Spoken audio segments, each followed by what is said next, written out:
Следующая, одна из суперважных основ эзотерики — это что такое карма, что такое кармические воздействия, как это все устроено, что с этим можно делать, да.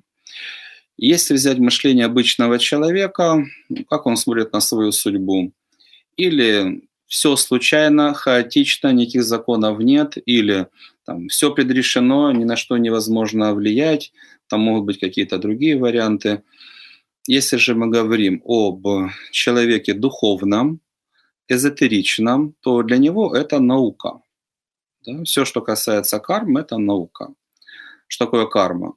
С одной стороны, первое — это ключевой закон этого мира, закон причин и следствий.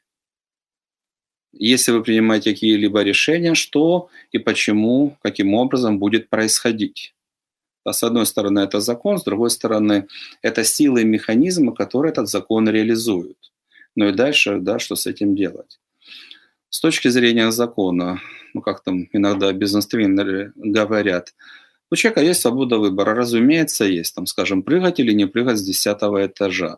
Но когда вы сделали выбор, вы не можете отменить последствия. Да, когда прыгнули, 9, 10, 8, 5, нельзя уже этаж остановиться. Вы уже летите, пока не приземлитесь. Выбор есть, и законы нужны для чего? Для того, чтобы делать выбор правильный.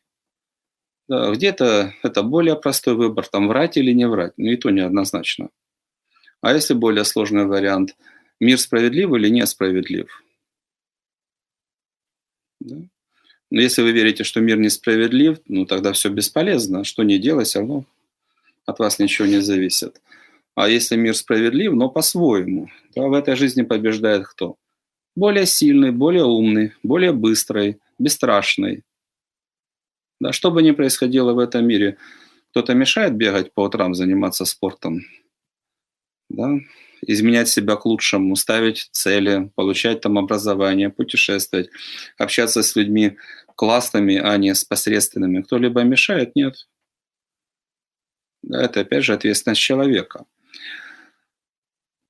Поэтому мир справедлив, но он подчинен своим законам, мы в нем живем. Да, эти законы нужно понимать и правильно использовать. Поэтому, с одной стороны, это закон, за что кармические награды, за что кармические неприятности, кармические наказания. Да, как влияют наши убеждения, чувства, там, общение с людьми, отношение к высшим силам, поступки, цели. Как бы, да, все это регламентируют законы. Да. Ну, скажем, вы попали в аварию или на ваших глазах что-то подобное произошло, это предупреждение в том числе, да, и наказание, да, и предупреждение, дорогой, да, а ты можешь и жизни лишиться, подумай, так ли ты живешь. Поэтому это закон. С другой стороны, это механизмы, да, то есть силы тонкого мира, которые запускают последствия, самые разные. Почему человек чувствует себя плохо? Да, где-то перекрыли энергию, где-то ввели там наоборот негативное воздействие, там сущность, магию или просто темную энергию, и она воспринимается как боль.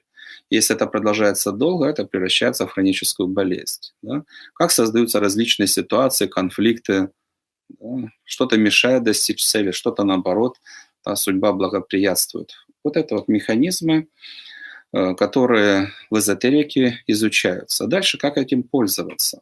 Собственно, основной инструмент мы рассмотрим на наших занятиях. То есть основа эзотерики — общение с тонким миром, раскрывать способности, задавать вопросы силам, которые принимают решения о нашей судьбе. И дальше, собственно, что в основе? Понять, если неприятности, то какие законы нарушены, с чем нужно попрощаться, и если нам нужны призы, понять, какие условия нужно выполнить и получить желаемый приз. Собственно, это и есть механизмы влияния на судьбу и на свой внутренний мир. Если вам данная тема интересна, пожалуйста, и с нашими там, с небольшими курсами можно познакомиться. Если готовы, то подключиться и к основной программе.